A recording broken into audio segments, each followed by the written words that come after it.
ಇವತ್ತು ನಾಡಪ್ರಭು ಕೆಂಪೇಗೌಡರ 517ನೇ ವರ್ಷದ ಜಯಂತಿ ಆಚರಣೆ ಸಮಿತಿ ವತಿಯಿಂದ ಮೈಸೂರು ಮತ್ತು ಚಾಮರಾಜನಗರ ಜಿಲ್ಲಾ ಒಕ್ಕಲಿಗರ ಸಂಘದ ಸಹಯೋಗ ಮತ್ತು ನಮ್ಮ ರಾಜ್ಯ ಒಕ್ಕಲಿಗರ ಸಂಘದ 3 ನಿರ್ದೇಶಕರು ಸಹಯೋಗದೊಂದಿಗೆ ಸ್ವಾಮೀಜಿಯವರು ಪೂಜ್ಯ ಸ್ವಾಮೀಜಿಯವರಾದಂಥ ಶ್ರೀ ಸೋಮೇಶ್ವರನಾಥ ಸ್ವಾಮೀಜಿರವರು ಮತ್ತು ಹಿರಿಯರಾದಂಥ ಶಾಸಕರಾದಂಥ GT ದೇವೇಗೌಡರು, ನಮ್ಮ KG ಕೊಪ್ಪಲು ಹರೀಶ್ ಗೌಡರು ಶಾಸಕರು ಮತ್ತು ನಾಗೇಂದ್ರಣ್ಣ ಅವರು, ಪ್ರತಾಪ್ ಸಿಂಹ ಅವರು, ಶ್ರೀವತ್ಸಣ್ಣ ಅವರು ಈ ಕ್ಷೇತ್ರ ಶಾಸಕರು, ಎಲ್ಲ ಚುನಾಯಿತ ಜನಪ್ರತಿನಿಧಿಗಳ ಸಾರಥ್ಯದಲ್ಲಿ ಸಹಕಾರದೊಂದಿಗೆ ಪಕ್ಷಾತೀತವಾಗಿ ಮತ್ತು ಜಾತ್ಯತೀತವಾಗಿ ಕೆಂಪೇಗೌಡರು ಬೆಂಗಳೂರನ್ನ ಕಟ್ಟಿದಂಥ ಸಂದರ್ಭದಲ್ಲಿ ಒಂದು ಜಾತಿಗೆ ಸೀಮಿತ ಇಲ್ಲದೇ ಬಂಗಾರಪೇಟೆ, ಉಪ್ಪಾರಪೇಟೆ ಎಲ್ಲ ಪೇಟೆಗಳನ್ನ ಎಲ್ಲ ಸಮುದಾಯದವರು ಕಟ್ಟಿದರು.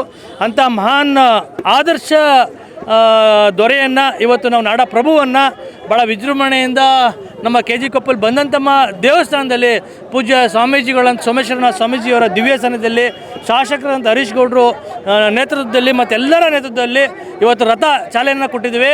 27ನೇ ತಾರೀಖಂಟನೂ ಕೂಡ ಮೈಸೂರಿನ ವಿವಿಧ ಭಾಗಗಳಲ್ಲಿ, ನಗರದಲ್ಲಿ ಮತ್ತು ಗ್ರಾಮಾಂತರ ಪ್ರದೇಶಗಳಲ್ಲಿ ರಥ ಕೆಂಪೇಗೌಡರನ್ನ ಬಿಂಬಿಸ್ತಕ್ಕಂಥದ್ದು ಕಾರ್ಯಕ್ರಮಕ್ಕೆ ಎಲ್ಲರನ್ನ ಆಹ್ವಾನಿಸ್ತಕ್ಕಂಥ ಕಾರ್ಯಕ್ರಮ. ಹಾಗಾಗಿ ಎಲ್ಲ ಮೈಸೂರಿನ ನಾಗರಿಕರಲ್ಲಿ, ವಿಶೇಷವಾಗಿ ನಗರದಲ್ಲಿರ್ತಕ್ಕಂಥವ್ರಿಗೆ ಮತ್ತು ಗ್ರಾಮಾಂತರದಲ್ಲಿರ್ತಕ್ಕಂಥವ್ರಿಗೆ 27ನೇ ತಾರೀಕು ನಡೀತಕ್ಕಂಥ ಸರ್ಕಾರಿ ಕಾರ್ಯಕ್ರಮದಲ್ಲಿ ನಮ್ಮ ನಾಡಪ್ರಭು ಕೆಂಪೇಗೌಡರ ಆಚರಣಾ ಸಮಿತಿಯ ಸಹಯೋಗ ಎಲ್ಲ ಸೇರಿ ಮಾಡ್ತಿರ್ತಕ್ಕಂಥ ಈ ಕಾರ್ಯಕ್ರಮಕ್ಕೆ ತಾವೆಲ್ಲರೂ ಕೂಡ ಆಗಮಿಸಬೇಕು ಅಂತಕ್ಕಂಥ ವಿಚಾರವನ್ನು ತಮ್ಮಲ್ಲಿ ಪ್ರಾರ್ಥಿಸ್ಕೊಡ್ತೇನೆ.